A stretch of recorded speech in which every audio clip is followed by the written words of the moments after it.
to welcome you to this session. It is exactly 11 a.m., at least here in Kampala. I don't know about Nairobi, but yes, you're very welcome. I'm Emmanuel Chagara. I'm the CEO of Milima Security. Milima Security is a cybersecurity firm, and what we do is we work with organizations to develop their security resilience through security audits, penetration tests, and security training programs. Key to that is we do security awareness programs widely with several organizations because the existing impact of the growing human element cyber attacks, and which is the biggest part of our discussion today. So today I am joined by two elegant gentlemen, that is Dominic and Stanley. I am also joined by Lisa, who is my co-host. Lisa has a very beautiful smile, but also she's very knowledgeable in cybersecurity. So I want to welcome you, gentlemen. Could you just introduce yourselves? Let me start with Dominic. Just tell us more about yourself. Okay. Then we'll move on. Yeah. So good morning, everyone. My name is Dominic Kebene. I'm the head of ICT at Savannah Cement, basically in charge of the IT infrastructure and the business systems and applications. So today I will be a panelist today just to shed some lights on about cybersecurity awareness, how we carry out our awareness to our employees, just to make sure that we realize the cybersecurity has been on the rise. So basically I will be explaining on how the measures that we are putting in, just shedding some light on some of the best practice of measures that we do as Savannah Cement, and also just sharing some other insights on how other experts, based the discussions that we get from expert companies like Yale Bridges, and how we can be able to pick all those expert advice and be able to guide our employees. So it's a journey. So welcome everyone. I think I will hand over to my next panelist, who is Stanley Chege.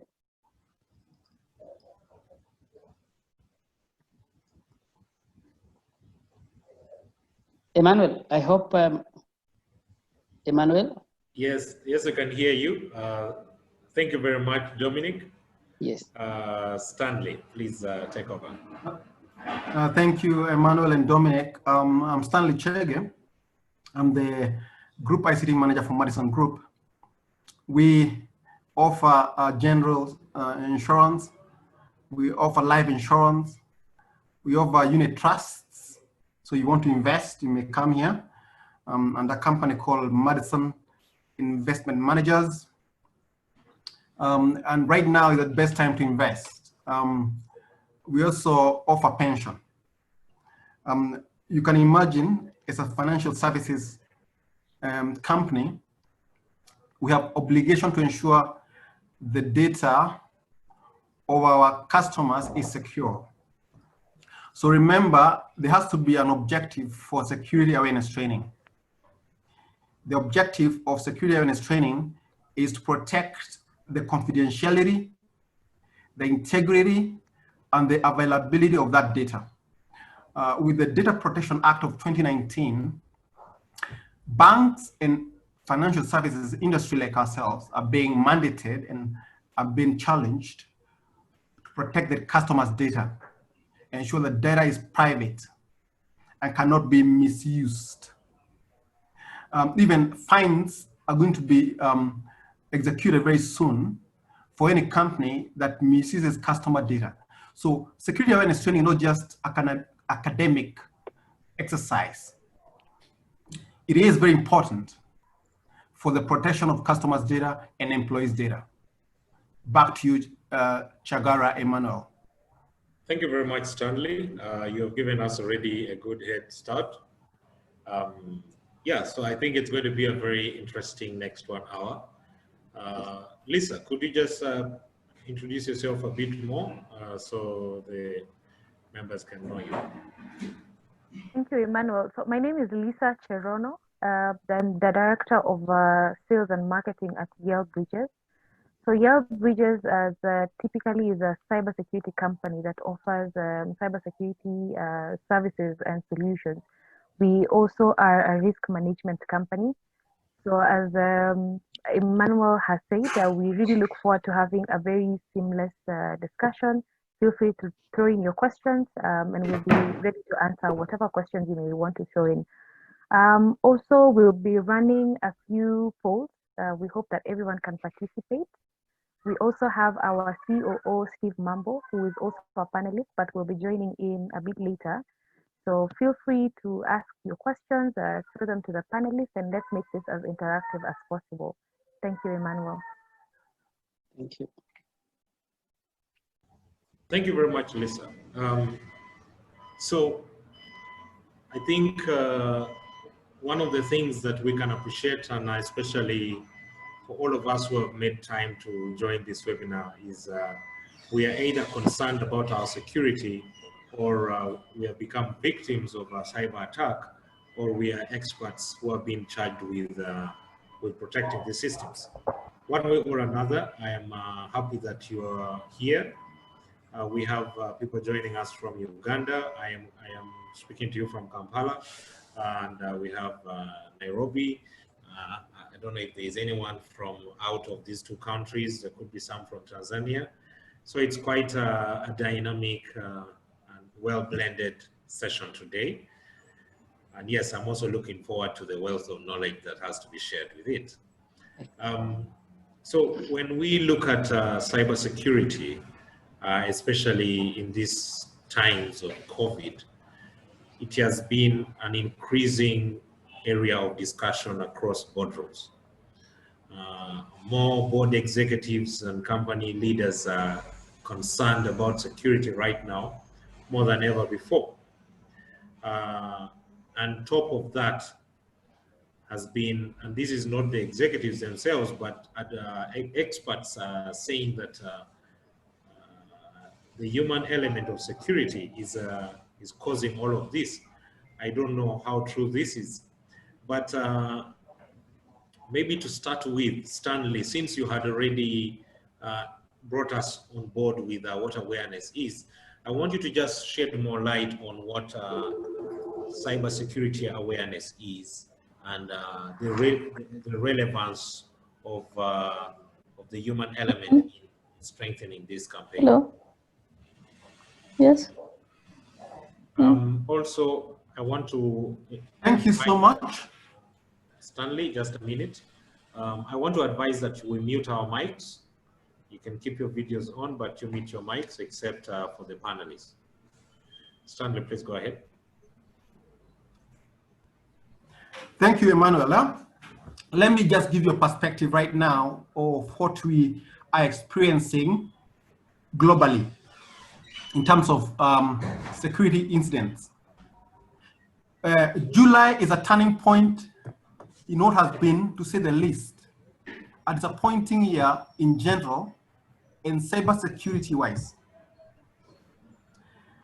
June saw 92 security incidents. June alone saw 92 global security incidents, 7 billion breached records, and the return of a dangerous phishing scam claiming recipients are entitled to tax rebate. Ransomware has hit most organizations already up to now. And then there's what I talked about earlier, the General Protection Act of 2019. So with all this, we need to be very much aware of the threats out there. With COVID-19, most employees are working from home, and the threats are more right now because of the way the hackers can intercept the communications from home to the office. So,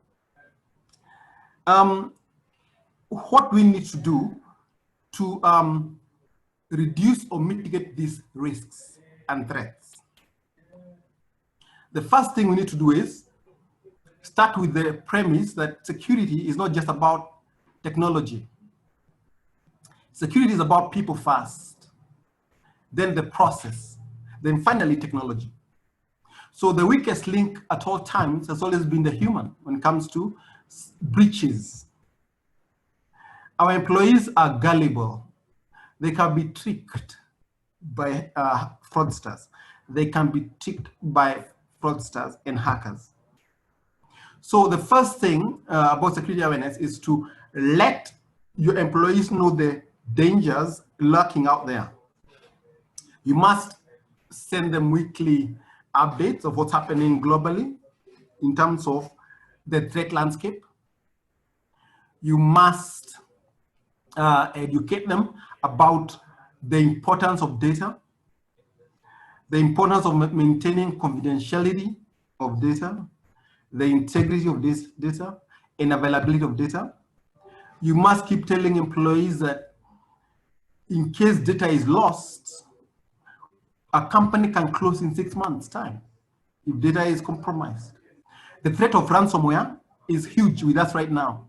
If you're attacked by ransomware through a careless employee, it just takes one single employee to click on a link.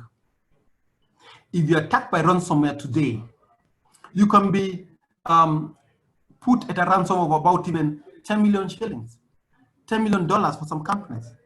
And some companies may not have that amount of money to pay the fraudsters or the hackers. So we must keep this message of awareness to employees day in, day out. The best way is to use the HR department, because the HR has got a strong bait for every employee. They can hire and fire.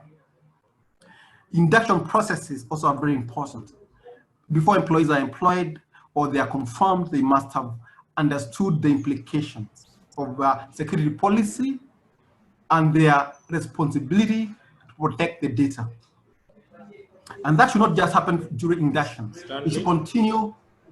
Hello? Hey, I'm going to ask you. That should not just happen. Hello, Stanley. Hello, can you hear me? Yes, I can hear you. Yeah. What I'm saying is that should not just happen. Let me come back to you with more questions on that part. Okay. Okay. Thank you very much. I just want to pick up from what you have been discussing, and I want Dominic to tell us, Dominic, from your perspective, have you conducted any security awareness campaigns at your organization? And what has that experience been like?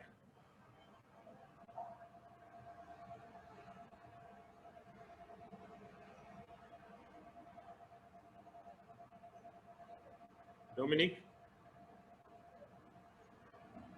Hello? Yes, Dominic. You can hear, I hope everyone can hear me very clearly. Yes, we are. So allow me just to make a few elaboration about the cybersecurity awareness that we've done. So yes, for everyone, you've seen the statistics out there. Cyber crime has been on the rise. Each and every organization is getting basically hit every day. In fact, I saw some, read through some blog that one of the research that has been done is, I think almost about 20 to 23%, about almost going to almost 30%. Every day, every minute, basically, any one or two, or basically thousands of companies globally are being attacked. So in terms of cyber security awareness that we have done to our company, so one of the key perspective from the technical, from IT perspective is we just make sure that yes, we engage a partner who can be able to analyze for us our systems, confirm that what are the gaps that we have, what areas. So basically something called penetration testing. We do a lot of penetration testing just to assess the readiness of our systems, where are the gaps that we have, because it comes in, basically cyber crime comes in various ways. Could get, for example, some systems have not been updated. on time, or basically they're using unsupported operating systems or softwares. So those are the opportunities, measures that these cyber crimes, cyber criminals are using. So in terms of our readiness, just basically to safeguard ourselves from that is, one, if you realize of today, majority of the cyber breach basically that happens to many organizations is through one, which is critical, is email breach. That is email security, which is a breach. They send a lot of phishing emails and a lot of social engineering that goes in place. So what we've done for ourselves is we continuously send awareness communication to employees, what not to do. Basically, we said, if you see this is what they can avoid. We continuously, we've actually even partnered with Yale Bridges to just conduct quarterly trainings for all employees, and it is a mandatory training just to make sure that they understand if they see an email that they were not expecting. So what are the key things to highlight? For example, what is a suspicious link? For example, if they receive an email of maybe to transfer some payments, so what they expecting? So those are the things that we continuously educate them just to avoid being basically falling into prey. The attachments that come in place, if they didn't be, basically if they were not able to, if they've received an email and the sender, they were not expecting such communication, so what should they need to do?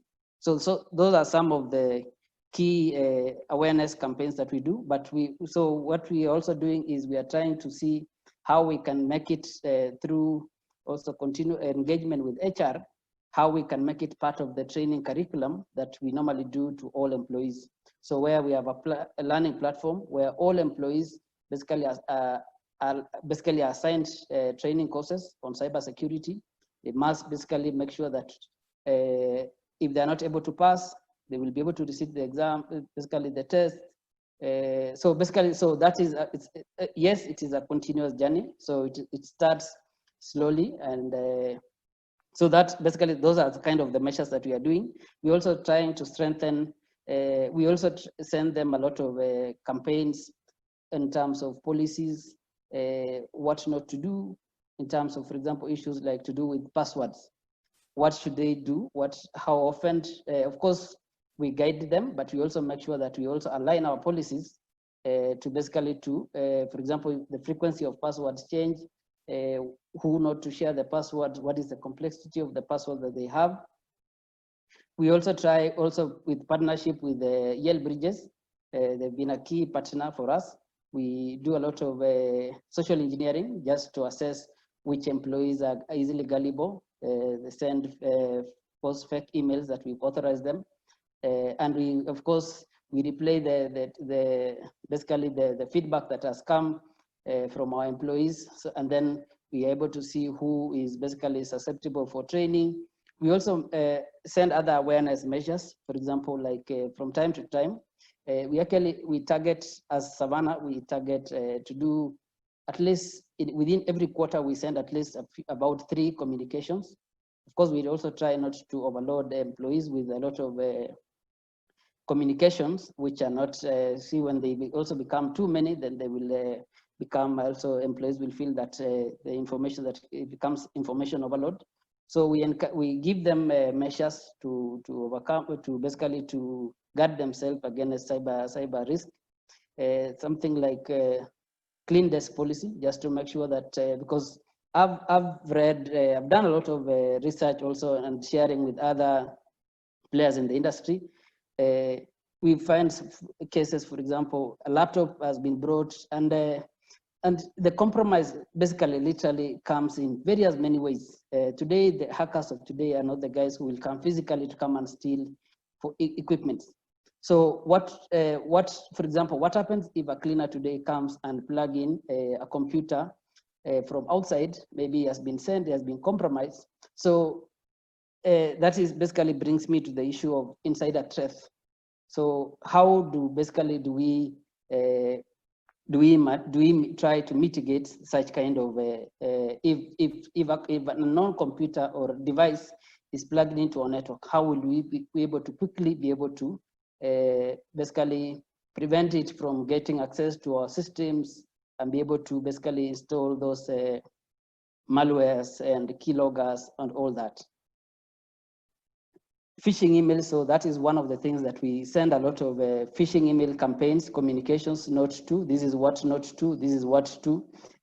Also, when you realize today with the restrictions of the COVID-19, a number of employees, at least for us, we've literally, most of us have come back to the office, but you realize that in other organizations, for example, where most of the employees are working, so how will they be able to, for example, to access our systems? Most of the organizations probably will basically be able to give employees maybe remote connection through VPN, virtual private network. So one of the things that we did even when the COVID-19 started, or basically when the restrictions were put in place, was to continuously make awareness to all employees on what not to do, in terms of, for example, how will they be able to access which wireless connectivity will be able to use to be able to connect. Because you realize, yes, the machine, the computer that they're working from is safeguarded, but when they get in outside there, they will be able to, maybe they can go to any public Wi-Fi. So those are the things that we've also tried to discourage them from basically connecting to. We also encourage them to use a lot of our virtual private network, very secured. Okay. Yes. Yeah, thank you very much. That has been very elaborate. I am actually happy to see so many initiatives that you have been putting in place. One thing that beats my understanding, and most of you will probably have the same thought, is that there are quite a number of security teams, and IT heads, and compliance officers in several organizations that have endeavored to put in place measures, okay, one way or the other. Correct. But then, somewhere, somehow, things still go back to normal. Complacency kicks in, and you have users still falling down back to the same minor vulnerabilities and falling prey to some of these attacks.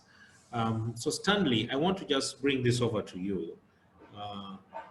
Is there a problem with the way we deliver our awareness programs? And then secondly, is there a difference between regular training and an awareness campaign?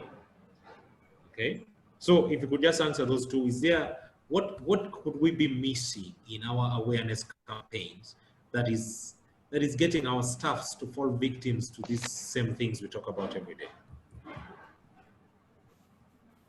Go ahead. Thank you so much, Emmanuel. Yes, Stanley. Yes, we have a problem with the way we conduct our security awareness training. You know, right now, employees are inundated and bombarded by too much information from Mutahikagwe, from the government about COVID. So, and then on Monday morning, you come and tell them about security awareness, and the threat of a virus that is not COVID, a virus that is virtual. What are they going to listen to? A virus that can take them out in 14 days? Or the threat of a virus that they're not even sure is there? Like a blaster worm or a ransomware. So information overload is what is really causing employees to ignore these messages, because messages are usually sent out as a form of threat or fear, uncertainty, and doubt. So employees start taking those messages, the weekly messages about completing security awareness training, they take it for granted because the messages have become too many. Let me first get you there. Let me get you there. Are you trying to say that us sending our messages in a way that scares the staff or the people into doing the right thing is a wrong approach? Yes and no. When we send every day, we send a message, you could be hacked. You could be attacked by ransomware. Every day it becomes like we are crying wolf. The employees will think these messages are too many, and they think we're crying wolf. And one day when they do not do what they're supposed to do, obviously ransomware will hit them. But we need to craft a message that shows them the benefits first personally to them. First personally to them of security. Try to show them it's not just about protecting companies' data, but it's about protecting themselves and their privacy and their children's privacy. Let it be something they can own, they can resonate with, they can relate to. It's not just something out there. It's something that it's about the same way they're taking COVID virus seriously. Then they'll take security awareness seriously, the same way, with the same passion, with the same gravity, with the same seriousness. This is how we need to push it, the way we are taking COVID-19 security awareness, awareness training. Okay, thank you very much, Stanley. Now, still to stick on that issue of COVID, I think one of the things that we have observed with organizations is moving remote has also come along with potential threats. And Dominic, I just wanted you to pick up on that. Yes. COVID-19 has brought so many fears. The whole world went into a shutdown. Yes. How did you handle that at your office? Okay. So thank you again, Emmanuel, for the. So basically, so yes, COVID is one of the, I think, especially I think during the, maybe I think if we are to guess, maybe the fear that is at the moment, maybe in this month and maybe towards the end of or mid of last month, I think number of at least the government had put in some at least some relief in the restriction that was there, and also now I think people start to get used to all this. So it looks like, in my own view, is COVID will be here for maybe will something that we'll have to learn how to find a way to survive with. But come to think of the month of basically the month of basically the month of March and April, that is when we had the highest cases or the few cases which were being reported. It was a lot of scare. So where we had a lot of, basically, as Stanley has rightly put it, there was a lot of scare. Everyone would feel that, oh, this thing is coming to eliminate us or something. So there was quick rush to basically to move and start working from home. So one of the things is which I also I saw in was basically the rise in the prices of, because now companies were quickly running to acquire basically mobile basically laptops for their employees to work from home. So again, you realize, for example, most of the employees or some of the employees basically had not been used to how will they be able to safeguard company devices while working from home, because yes, there's indication that we minimize as much as possible to have very few lean team in the office. Like even for us, we had, I think, very few employees who are working, other than the guys who are required physically to operate because of the nature of our operation. So so that basically opened a lot of another window for a lot of the cyber criminals, and I would wish I would have been able to share some statistics of phishing attacks that a number of companies were compromised. I think recently, I think between the period of the month of April, March, and May, we had even locally, because people would assume that these are global companies who are being compromised. So the reason basically that comes with that is how basically were we basically trying to basically, because it came, COVID came quickly, so we didn't have time to prepare. So how for us we've been trying to manage the journey is basically we send a lot of campaigns trying to advise employees what not to do. Like I mentioned in my earlier presentation, was the issue of wireless connectivity. We encourage all employees not to use the public Wi-Fi, because now you realize Wi-Fi is available in most organizations. So you can realize, because now employees will maybe, because now one, it's coming with a lot of scare, a lot of cost that comes in place. Somebody was not used to buying or getting data bundles to basically to be able to work directly from home as required in a normal, typical working day. So we encourage them not to basically to access public Wi-Fi. And also we had to encourage them also to start to train them on how to use, some of them who are not used to using remote connection. So it came with also a lot of challenges. So basically for us, we've done a lot of campaigns. We send a lot of email communication. We also try and send as much as also SMS notification, because also you realize maybe somebody might not be having access to email communication. So we are trying to also send them a lot of SMS notification. Then I think on the other aspect, when you said what are the gaps that we do as for example, from IT, trying to create the awareness to all employees. I think when you do the campaigns to employees or the awareness. So one of the gaps is most of the time is, as Stanley had said, is it is a way that we are telling the employee you are your own.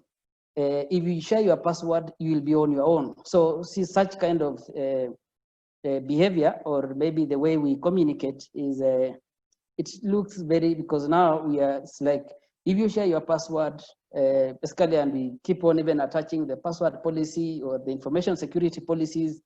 So I think it creates awareness, and that one. So again, so you are bombarding employee is being here with a lot of COVID-19. You are bombarding him here with another emails. So some of the gaps, I think that is where we continuously need to improve from the ICT perspective. The other gap is, yes, on top of just trying to say you are giving the awareness to employees, these are not, because most of the time it's like you should not be able to click maybe suspicious link, you should not be able to do this, you should not be able to, so it's like you should not, what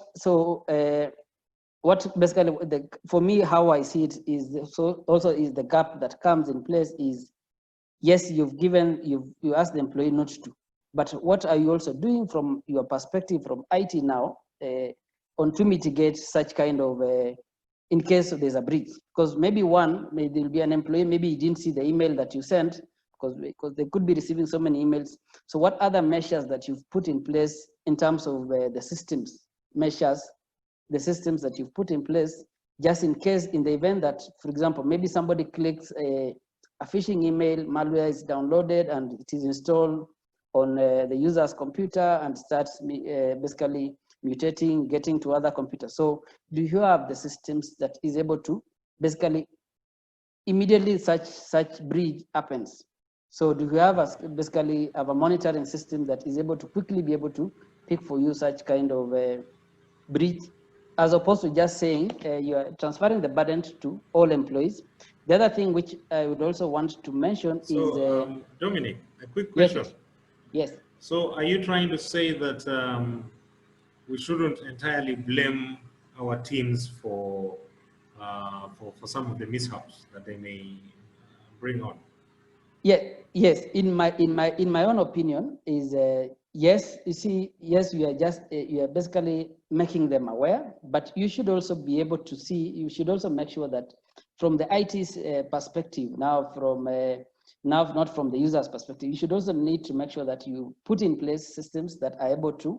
And for us, for example, what we are doing is we are partnering with partners just to also, because you realize also we are not into experts of cyber security. So we are also trying to partner with them so that they can be able to have somebody who can be able to do for us a 24-hour by 7 monitoring. What happens, for example, at night, somebody, because our operations is 24 hours. Well, what happens if another employee, maybe while the rest of IT are asleep, they come and plug in or they download a phishing email? So before you come and basically to pick tomorrow, so what happens? So what we are doing is to make sure we put in measures so that we don't leave anything to chance. in case there's a breach somewhere, we're able to quickly block it and be able to at least safeguard our information systems. Thank you very much. Very elaborate. I like the strategies you're employing. I mean, when you talk about transfer of your risk to third parties, I think this has become a trend that many organizations have embraced. I mean, at the end of the day, there is only so much you can do. And if you're conscious of your internal capacity, then one of the key strategies would be, let's say, to transfer risk or transfer responsibilities to third parties. And on that issue, and I observed that this is also quite an industry trend. Stanley, maybe you could just weigh in and let us know what do you think about cloud services when it comes to us transferring some of our risks to third parties, and also how are there risks involved by us transferring some of these responsibilities to the cloud service providers? Thank you so much, Emmanuel. Yes. Organizations are now leveraging cloud so that they can get a level playing field with the likes of Google, Amazon, Microsoft. That's a good thing about cloud, that you can get the best. You don't have to reinvent the wheel. You leverage Amazon Web Services, you leverage Azure, Google Cloud, and that would be good. But at the same time, you cannot delegate responsibility. You are still responsible, you are still accountable. So we must ensure that happens, that you are responsible. So I would encourage people to outsource as much as possible, especially security, but they must remain accountable. And also, they will get the best resources from those companies. A good example is us. We're leveraging Yellow Bridges for managed security. And we're getting the best advice and resources and skills from Germany, their German office. So that's a great thing, to leverage on the best resources and skills. But still, we are accountable. We are still responsible. Anything else you wanted to hear from me, Emmanuel? No, just to carry on with you, I want you to just tell us more about still, because as you have said, there is the possibility of moving to the cloud, but at the same time, we have our internal responsibilities. And of course, looking at this entire COVID perspective, it brought along several challenges. It caught most of us off guard. For many of our businesses, we didn't even have existing business continuity plans. If we had these business continuity plans in place, we'll probably know how to transition to cloud services, would know how to support our teams on their awareness programs, would know how to quickly evolve to the remote work. Some of us did, but so many other organizations were caught flat-footed. Now, what I want to know from you is, at Madison, did you have to re-strategize in terms of your business continuity plans, or when this crisis came, you were ready to go? Very interesting. That's a very interesting question, because even as you talk, we are just leveraging disaster recovery as a service from a provider. I will not name the provider right now. And where did we do that? We're implementing this disaster recovery as a service starting this month.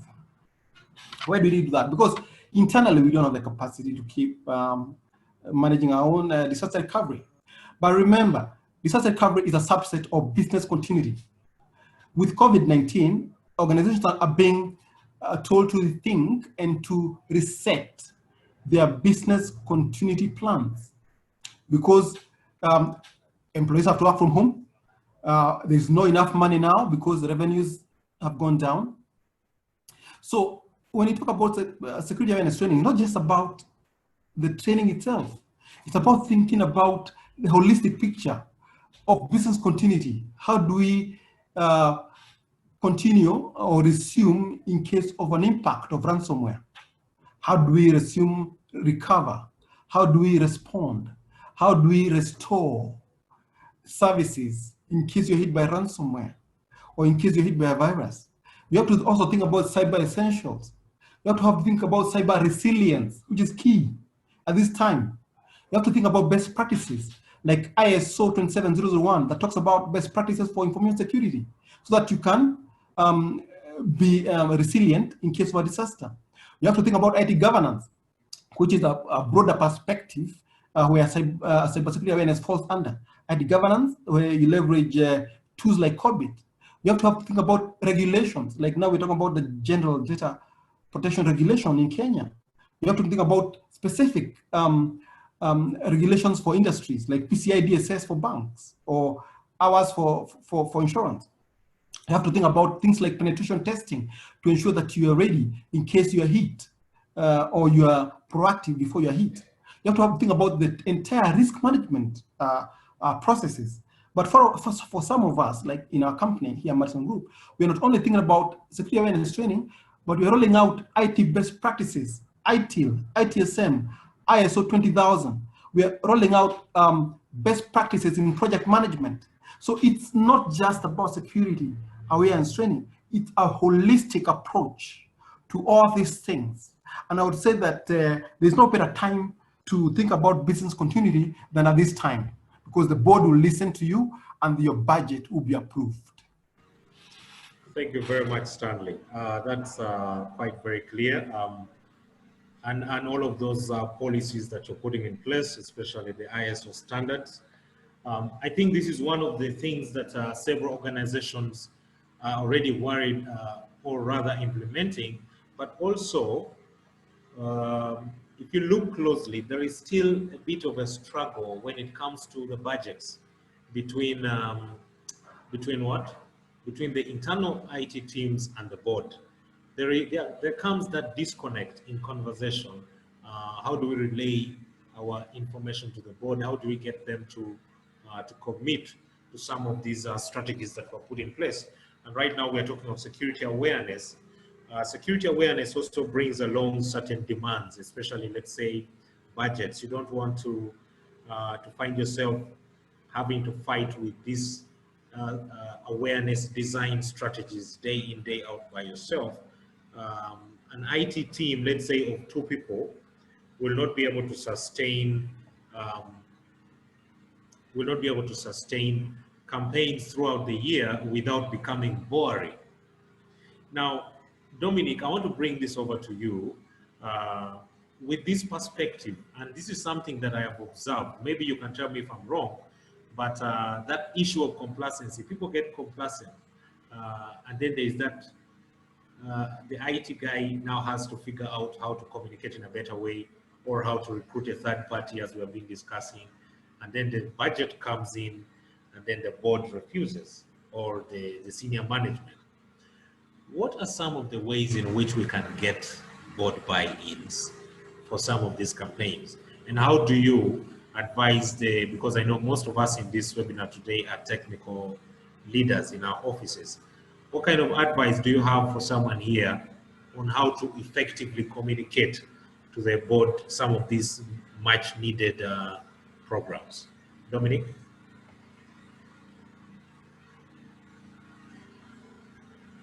So I think I was on mute. So thank you, Emmanuel. So I would just highlight on how the measures that, so basically, let me just, before I get to the exact question that you asked, I just want to bring to your, basically to everyone who has joined to this call, just basically how we come up with so basically where you start from, then what are the solutions, then you go to the other part of the budget and basically the buy-in. And so for us, basically what we do is we normally have an active risk management committee, basically that brings together whole heads of department where we identify. Of course, from IC perspective, we will come up with, we'll quickly identify some of the risks that we think that we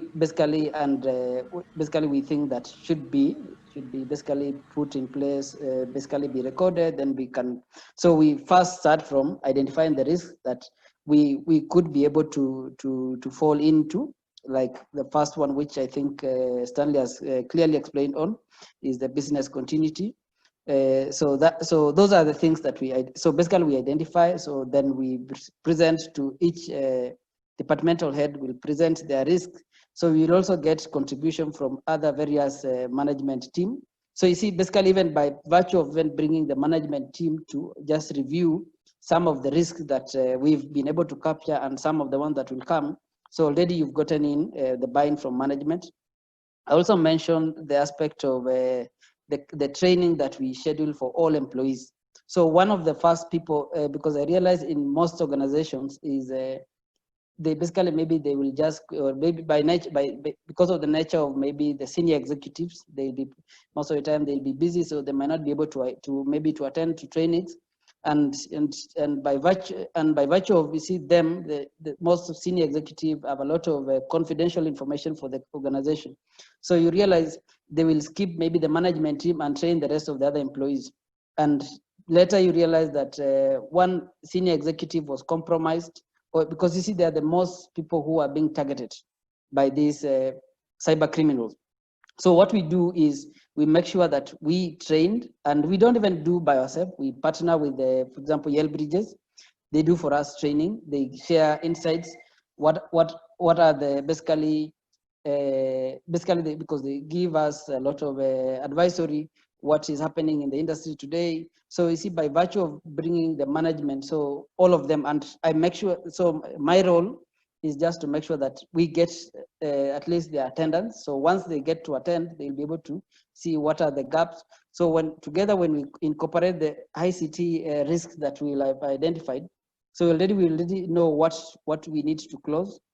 So once we know that is when then we'll come up with the issues of now budget.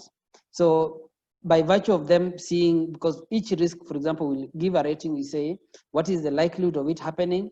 This is, and of course, you see now by the training that has been done by the experts, so they will share and say, this, for example, I'll give an example like phishing, the spam emails and the phishing email campaign that will come. So what will, of course, they will make the recommendations, what will be required, because some of those are some of the questions that the management and the rest of the employees will basically ask.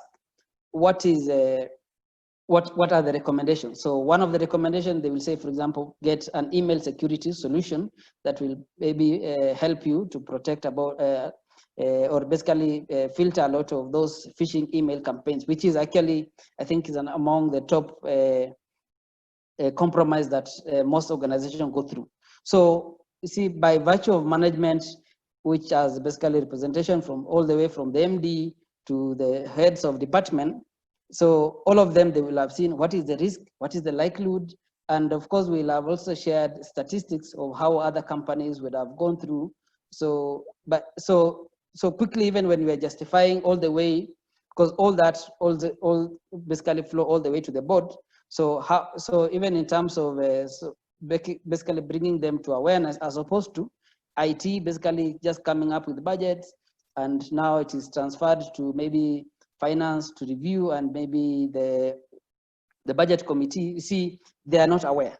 So what we do for us is we make sure that the engagement is a continuous, so that all of us, so basically everyone within the cycle of the approval journey is basically is aware. They know where we are going, what is the plan, what are the measures. So why, for example, when you say we want a network access control solution, so they will know, oh, this one at high level, without even being technical, they will know this one will be able to protect, for example, any devices that has not been basically registered to us as a company.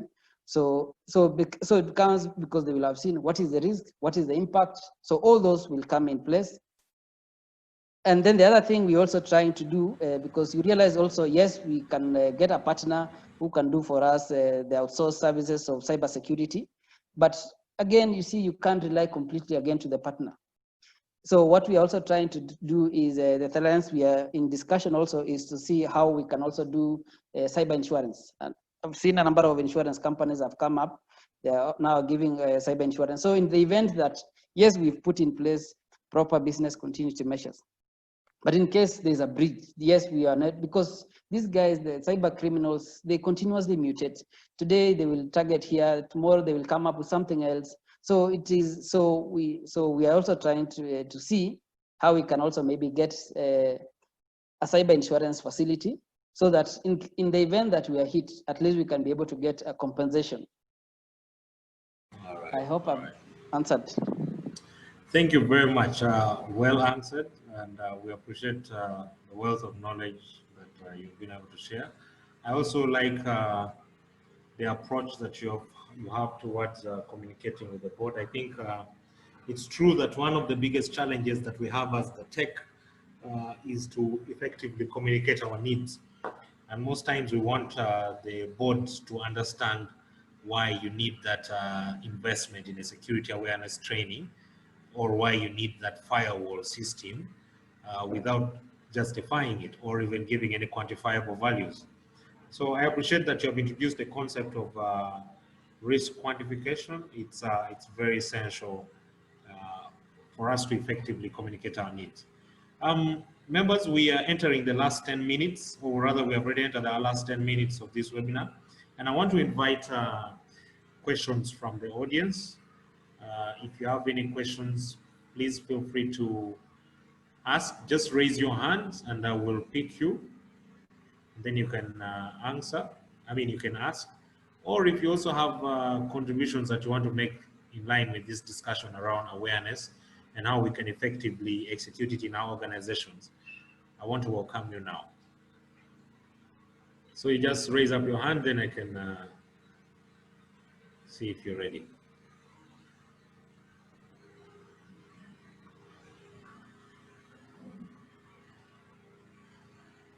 Emmanuel, as we wait for the questions, probably I can throw in my own set of questions. Yes. One would be looking at how we are running the board level. Should the board be forced to have a CISO role at the board level? You know, as most do not have a firm grasp of cybersecurity. What would be the take of the panelists from that aspect? Also, on the topic of raising awareness at the company level, should it also be mandatory for companies to carry out cybersecurity awareness trainings for their staff? Not only that, should there be a government consensus to carry out social engineering attacks, surveys against companies in order to get correct reading about the effectiveness of these trainings? So those would be my two questions to the panelists, just before we get the other questions coming in. Could you just, the first one was, what was the first one? Should board levels be forced to have a CISO role at the board level? But why I'm asking that question, most boards do not really have a grasp of a firm grasp of cybersecurity. So should that be mandatory? Should that role be mandatory for most organizations? Okay. Thank you. And I want to just forward that question to Stanley. Stanley, could you just weigh in on that, and then thank you so much, Emmanuel and Lisa. Remember now there's the Data Protection Act 2019. Just last week, the board here was discussing that Data Protection Act 2019. The company secretary has summarized that act for us. As the board members now have a summary of that Data Protection Act. One of the requirements for that act is a DPO position, Data Protection Officer. That is like a CISO position. So banks have already started implementing that, and insurance companies have also starting to implement that. So it's the act that is pushing boards to comply, otherwise they are shut down, which is very good for us. So the government is helping us a lot as CISOs and CIOs to roll out these best practices. So with the act, obviously, not only will you employ a DPO, but you also have support to employ the tools and the resources and the assets and whatever supports that position or that act. So it's not just a position, but the people, the process, the technology will be bought by the board. So that's a great question. Stanley, could you, there's something that I need you clarity on. I understand the need for the data protection officer. In Uganda here, Yes. we also implemented the Data Privacy and Protection Act in February 2019. And one of the key requirements was similarly also the Data Privacy and Protection Office. The Data Protection Officer. But the question is, where does the Data Protection Officer sit? Are they sitting on the board? Good question. Where they are influencing? According to the Act, yes. According to the Act, that reports directly to the CEO. That's how it's supposed to be, because it's supposed to be independent. Because it's not just about, it's just like another internal audit organization or internal audit department. This guy is supposed to be very independent and very competent. So he should not be swayed by the winds and politics in the office. So it's supposed to report directly to the CEO. If not the CEO, then COO, Chief Operating Officer. Thank you very much, Stanley. And over to you, Dominic. Awareness, should it be mandatory?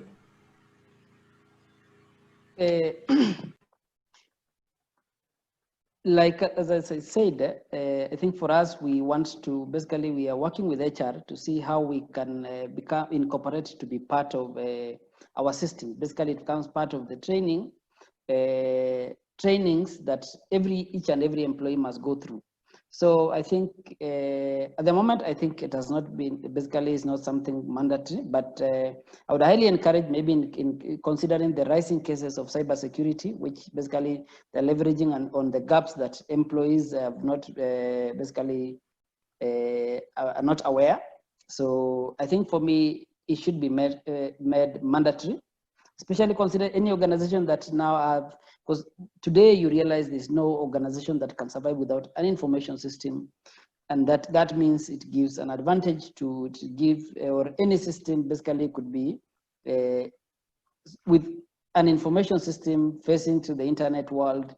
It basically gives a window for any cyber criminal to get in and be able to make a breach. And of course, the normal gain is the financial gain.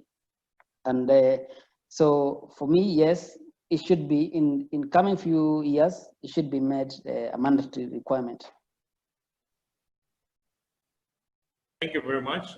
Thank you, Dominic. I have a question in the chat here coming from Anissa, who is saying, how do you ensure the training is embedded into staff practice and behavior and does not become another compliance or tick box exercise? Stanley, could you just share with us, first of all, have you succeeded in getting your team? Anissa, that is what I was discussing with the board last week. Look what happened, Anissa. We bought courses from Yale Bridges 3 years ago. We were ahead in this area of security awareness training. And we hosted those courses on the intranet. And every employee is supposed to have completed that training.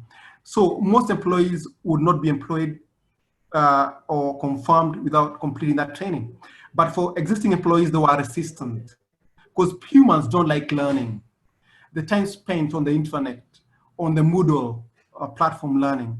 So we had to tell them, if you do not complete training, you will not be given a bonus, or your performance appraisal will be affected. So it's like a threat to them in terms of their performance, end of the year performance. And remember, the end of the year performance is pegged to the salary increment. So obviously, it's like forcing employees to take this training.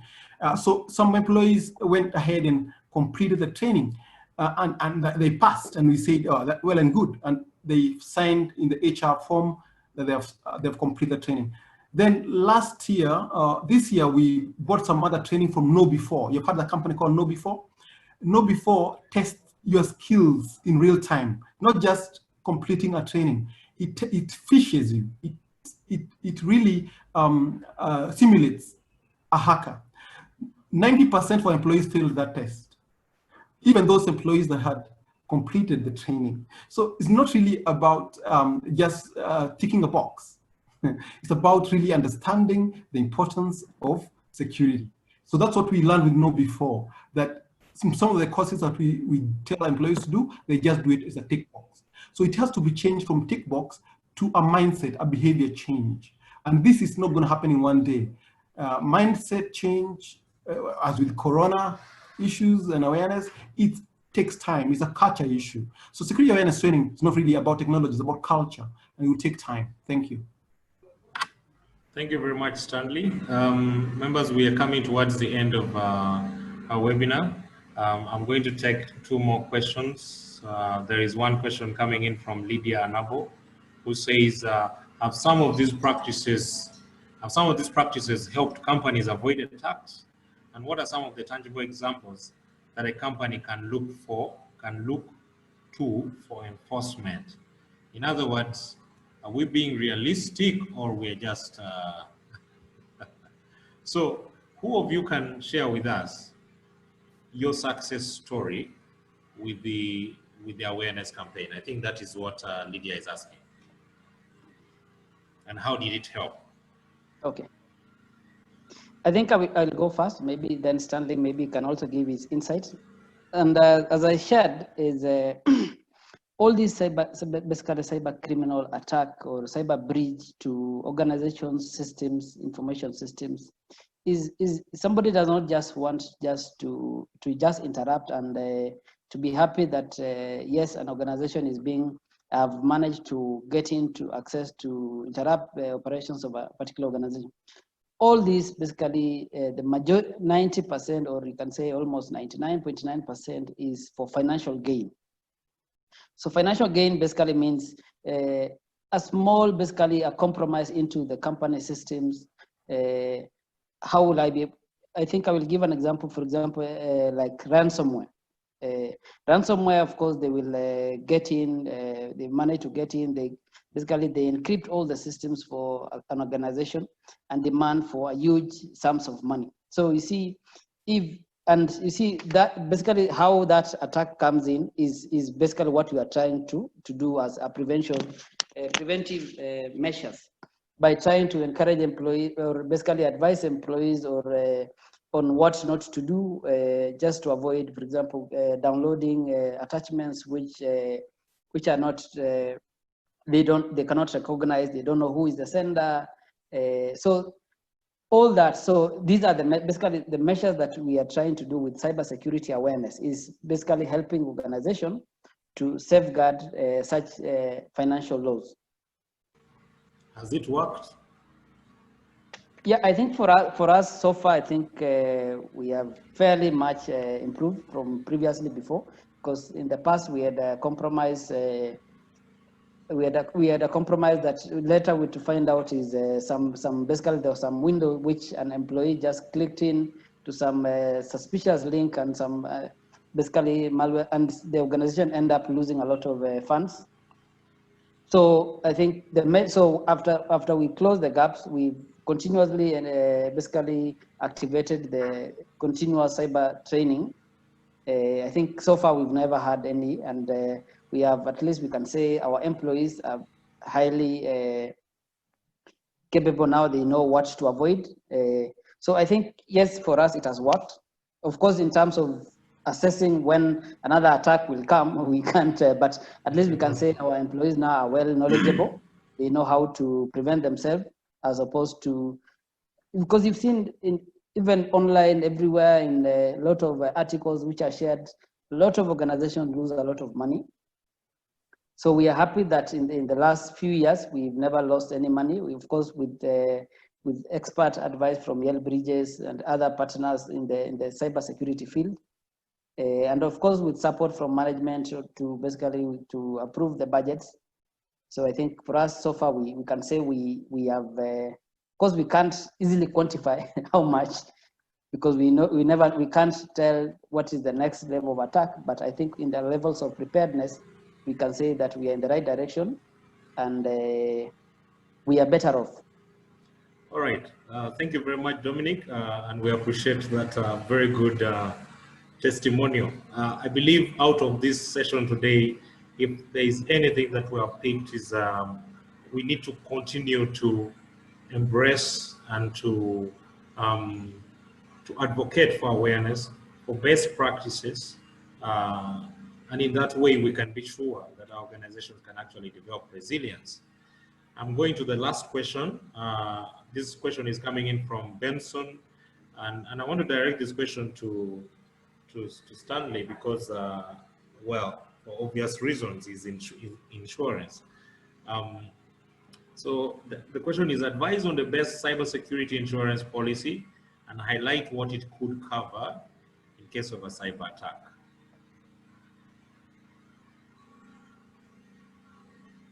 Stanley? Yeah, the advice on the best cybersecurity insurance policy and highlight what it would cover in case of a cyber attack. Benson Dongo, is that? Benson Dongo? Okay, now AIG is offering cybersecurity policy, and they started doing that in America, and they're doing a great job here. Britam also is offering cybersecurity policy, and it's taking up shape. It's gaining traction. Now, I would vouch for any time to get a cybersecurity policy because it's not a matter of when or if, it's a matter of when you'll be attacked. So I would say that you go ahead and try to get a policy for cybersecurity because sooner or later you'll be attacked. It's not a matter of if, but it's when. But before you get that policy, look around, shop around. Amazon will be offering this, Safaricom will be offering this, and even ourselves very soon. So, but before they offer you that insurance, but they will come and assess your security, maturity, and security posture. If you have no ISO 27001, they will say no. If you have no ISO 22301, they will say no. If you have no skills internally, they will say no. So get your act together in your company. Get ISO certified, especially ISO 27001. Get your act together. Get the people right. Get the process right. Get the technology right. Then by the time they come and audit you, you'll be ready for that premium. You'll be ready for that policy, cybersecurity policy. But it's important that you go for it. Thank you. Thank you very much, Stanley. And I like the way you have made it very clear. You're not going to go for a policy when you have dirty linen. Let's clean it up, yeah? And then you call the insurance guys. Otherwise, thank you all. I want to thank you, the participants, for actively participating. We're coming to the end of our webinar. I want to thank my panelists, Dominic and Stanley. You have been very helpful, rich in knowledge, and I think we have all learned quite a lot. In this last few minutes, I'm going to transfer over to Lisa, who has some goodies for us, yeah? So, Lisa, could you just take over?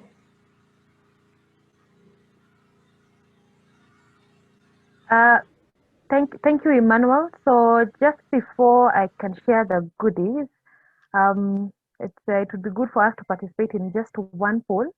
So I will be sharing the poll just about now.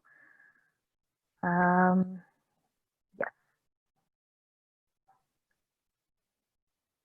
So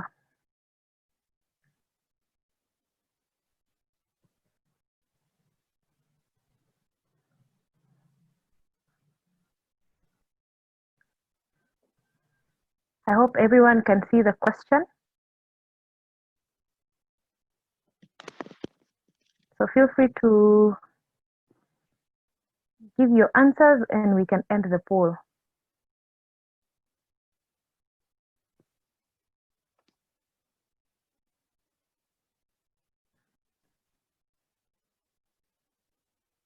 We shall end the poll in the next 3 seconds.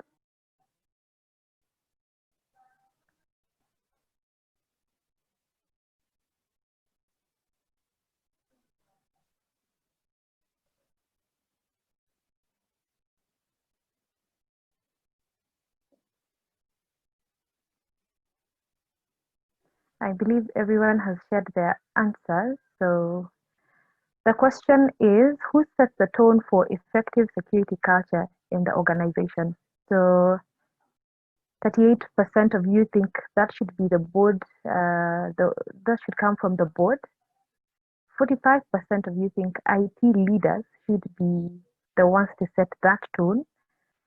And lastly, okay, we have a tie between security leaders and SOs within the company. So we can close on that as I just share the results with you. Great.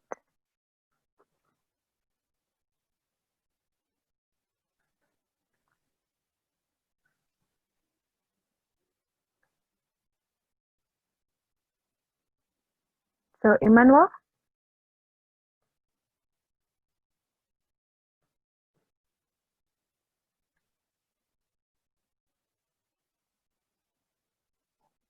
Over to you, Emmanuel. So I had, sorry, just before we get to you, I had just thrown in a question. The question is, who is the most targeted by cyber attacks in your organization? A, executive management, B, procurement, C, HR, D, finance, and lastly, ICT. So we have questions and answers coming in.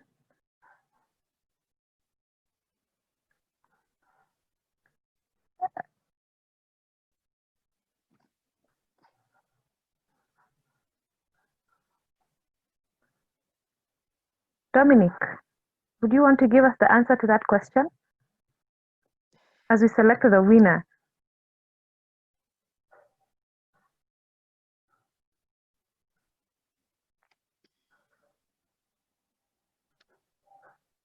Sandy, feel free to take over as well as you also share your input.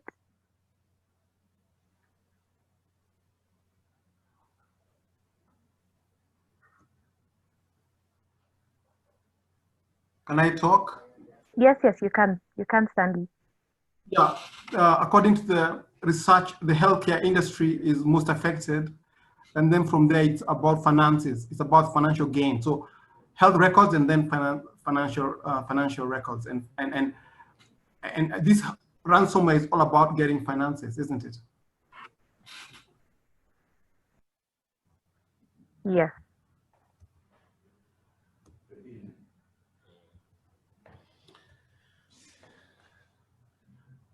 So I will be selecting just one person, only one person that gave one answer. We can only work with one answer. So Benson Dungu, we should be getting in touch with you in a couple of minutes right after the session.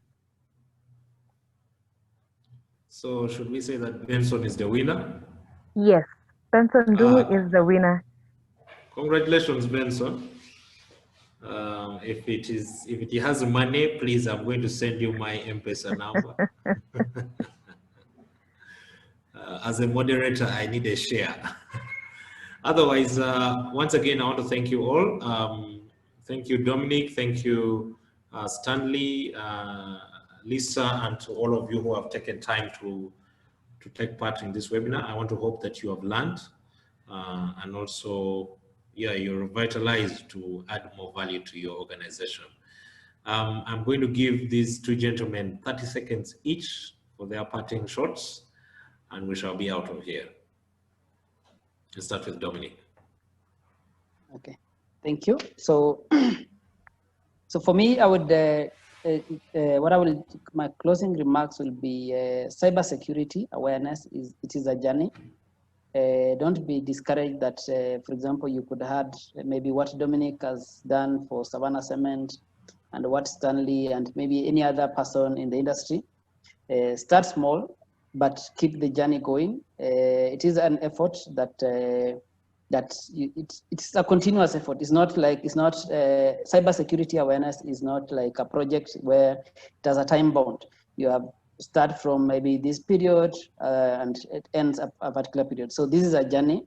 It requires a lot of partnership, collaboration with partners, attending a lot of cybersecurity meetings, webinars, seeing what other benchmarking, just getting to see what other industry players are doing.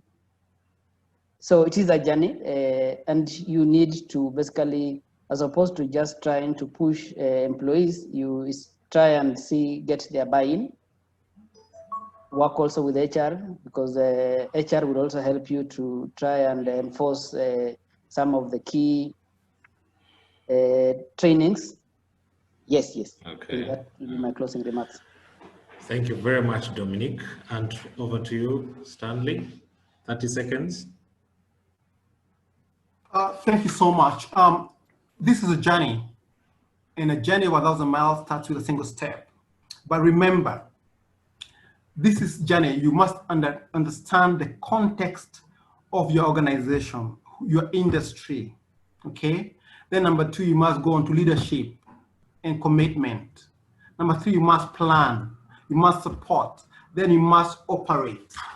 After operating, you must obviously do performance evaluation so that you know where you are. And finally, you must do continuous improvement. Thank you. Thank you very much, Stanley, and thank you all for sparing time. I think I don't know if the answer to the poll was given, but the answer is CXO, and we only had 10% of you who indicated CXO. 46% of you said it is the IT leaders who set the tone. That's not correct. 13% of you said it is security leaders, and 34% said it's the board. So it is the C-suite that set the tone for security within the organization.